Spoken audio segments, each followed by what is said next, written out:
तो मैं हूँ विजय लक्ष्मी। आप लोग मेरे चैनल पर लाइक करें, सब्सक्राइब करें, कमेंट करें। एक बहुत प्यारा सा दहेज गीत गाने जा रही हूँ। बहन भाई आप लोग सपोर्ट करिएगा, आगे बढ़ाइएगा। जय श्री राम। रोई रोई भैया से कहली बहिनिया, रे कहली बहिनिया की जानी जायो दूसरे दुआरी भैया बिरना। अरे जानी जायो दूसरे दुआरी भैया बिरना। रोई रोई भैया से कहली बहिनिया, अरे कहली बहिनिया की जानी जायो दूसरे दुआरी भैया बिरना। धनवा के लोभी भैया ठगी तू है लई है, अरे ठगी तू है लई है। अरे नाही जानी है तोरा परेशानी भैया बिरना। अरे नाही जानी है तोहरा परेशानी भैया बिरना। रोई रोई भैया से कहली बहिनिया, अरे कहली बहिनिया की जानी जायो दूसरे दुआरी भैया बिरना।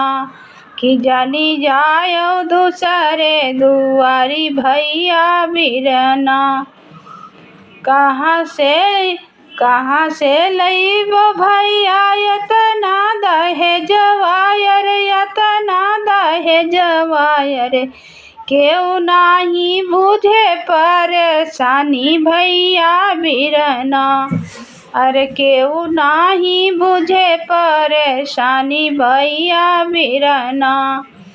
धनवा के लोभी भैया ठगे तू है लई है, अरे ठगी तू है लई है। अरे केहू नाही बुझे परेशानी भैया बिरना।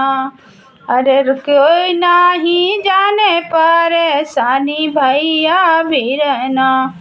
रोई रोई भैया से कहली बहिनिया, अरे कहली बहिनिया अरे जानी जायो कोई के दुआरी मुहरे बिरना। अरे जानी जायो कोई के दुआरी मुहरे बिरना। को भैया बिरना। खेतवा तो बिकी है भैया, घरवा तो बिकी हाई, अरे बिकी हाई तुहरो दुआरी भैया बिरना। अरे बिकी जई है तुहरो दुआरी भैया बिरना। खेतवा जो बेची देबो, दुआरवा जो बेची देबो, काऊ खई है लड़ी के तुहारे भैया बिरना। अरे काऊ खई है लड़ी के तुहारे भैया बिरना। रोई रोई भैया से कहली बहिनिया, अरे कहली बहिनिया अरे जानी जायो कोई के दुआरी भैया बिरना। अरे जानी जायो कोई के दुआरी भैया बिरना। धनवा के लोभिया दहेज इतना मंगी है, दहेज इतना मंगी है। अरे क्यों नाही बुझे परेशानी भैया बिरना। अरे कोई नाही बुझे परेशानी भैया बिरना। रोई रोई भैया से कहली बहिनिया, अरे कहली बहिनिया अरे जानी जायो कोई के दुआरी भैया बिरना। अरे जानी जायो कोई के दुआरी भैया बिरना।